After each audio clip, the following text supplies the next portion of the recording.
नमस्कार मंडळी.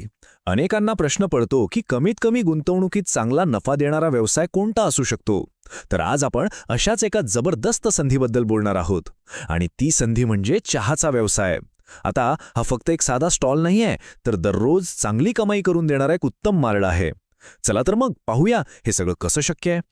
खरंय, कमी खर्चात आणि रोजच्या रोज हमखास कमाई होईल असा मार्ग शोधणं काही सोपं नाही. सगळ्यांनाच असा व्यवसाय हवा असतो नाही का, जिथे धोका कमी असेल आणि मागणी तर कायमच राहील.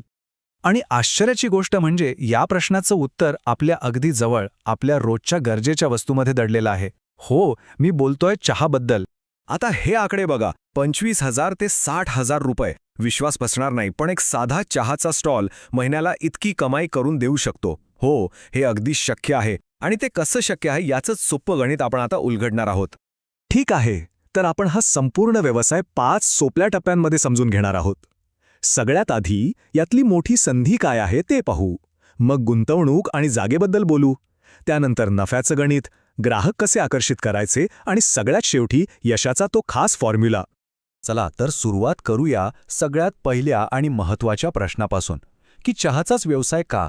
असं नेमकं काय खास आहे यामध्ये की ही एक मोठी संधी ठरू शकते? अहो, तुम्हीच विचार करा. चहा हे आपल्या भारतातलं सगळ्यात जास्त आवडतं पेय आहे. याची मागणी कधीच कमी होत नाही. सकाळ असो, दुपार असो की संध्याकाळ, चहा लागतोच. शिवाय भांडवल अगदी कमी लागतं, कमाई रोजच्या रोज हातात येते आणि हे काम शिकायला फार काही अवघड नाहीये. म्हणजे बघा, या सगळ्या गोष्टी एकत्र केल्या की एकच गोष्ट स्पष्ट होते.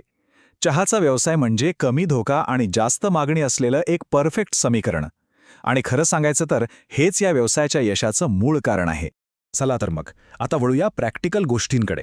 या व्यवसायाचा पाया कसा रचायचा याची सुरुवात होते 2 सगळ्यात महत्त्वाच्या गोष्टींनी. एक म्हणजे गुंतवणूक आणि दुसरी म्हणजे योग्य जागा. गुंतवणुकीचा विचार केला तर खर्च खरंच खूप कमी आहे. बघा ना, एक गॅस आणि सिलेंडर, थोडी भांडी, एक छोटासा टेबल किंवा स्टॉल आणि सुरुवातीला लागणारा कच्चा माल, हे सगळं मिळून साधारणपणे 15,000 रुपयामध्ये हा व्यवसाय आरामात सुरू होऊ शकतो. म्हणजे किती सोपं आहे बघा. आता गुंतवणुकी इतकंच किंबहुना त्यापेक्षाही जास्त महत्त्वाचं आहे ते म्हणजे जागेची निवड. कारण योग्य जागा हीच तर यशाची खरी गुरुकिल्ली आहे. उदाहरणार्थ, बस स्टँड, रेल्वे स्टेशन, कॉलेजच्या जवळ, ऑफिसच्या परिसरात. थोडक्यात काय, जिथे लोकांची सतत ये-जा असते तीच आपल्यासाठी सर्वोत्तम जागा. आणि म्हणूनच एक साधा, सोपा पण सुवर्ण नियम लक्षात ठेवायचा. तिथे जा जिथे लोक आहेत. कारण सततची वर्दळ म्हणजे सततचे ग्राहक. आणि हेच आपल्या यशाचं खरं रहस्य आहे. बरं, व्यवसायाचा पाया तर आता पक्का झाला. आता येऊया सगळ्यात इंटरेस्टिंग भागाकडे, नफ्याचं गणित. चला आता आकडेमोड करून बघूया की यात पैसे नेमके तयार कसे होतात. नफ्याचं गणित इतकं सोपं आहे की बस. समजा 1 कप चहा बनवायला आपल्याला साधारण 5 रुपये खर्च येतोय आणि तो आपण 10 रुपयांना विकतोय. आता अर्थात जागेनुसार किंमत थोडीफार मागेपुढे होऊ शकते, पण मूळ हिशोब तो हाच राहतो. याचा सरळ सरळ अर्थ काय होतो की विकल्या जाणाऱ्या प्रत्येक कप मागे आपल्याला मिळतायत तब्बल 5 रुपये. हाच 5 रुपयांचा नफा म्हणजे आपल्या व्यवसायाचं खरं इंजिन आहे. आता बघा, हा छोटासा नफा कसा मोठा होतो. विचार करा, जर दिवसाला साधारण 300 कप चहा विकला गेला तर 5 रुपयांप्रमाणे दिवसाची कमाई किती झाली?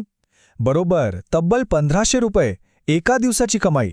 आणि हीच रोजची कमाई जर आपण महिन्याच्या हिशोबात पाहिली तर आकडा सहज 30 ते 40,000 किंवा त्याहूनही जास्त जातो.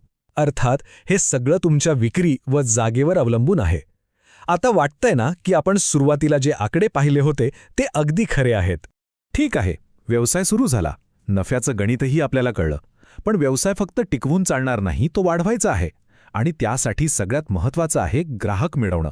चला तर मग ग्राहक वाढवण्याचे काही सोपे पण प्रभावी मार्ग पाहूया. ग्राहक टिकवण्यासाठी आणि नवीन ग्राहक जोडण्यासाठी या 5 गोष्टी कायम लक्षात ठेवायला हव्यात. सगळ्यात पहिलं आणि सगळ्यात महत्त्वाचं, चव. चव चांगली असेल तर ग्राहक पुन्हा पुन्हा येईल. दुसरं, स्वच्छता. तिसरं म्हणजे व्हरायटी. म्हणजे फक्त साधा चहा नाही तर आलं, वेलची, मसाला चहा असे पर्याय ठेवा. चौथं, आजच्या काळात महत्त्वाचं, डिजिटल पेमेंटची सोय. आणि 5वं, आपल्या स्टॉलला एक छानसं नाव देऊन एक ओळख निर्माण करा.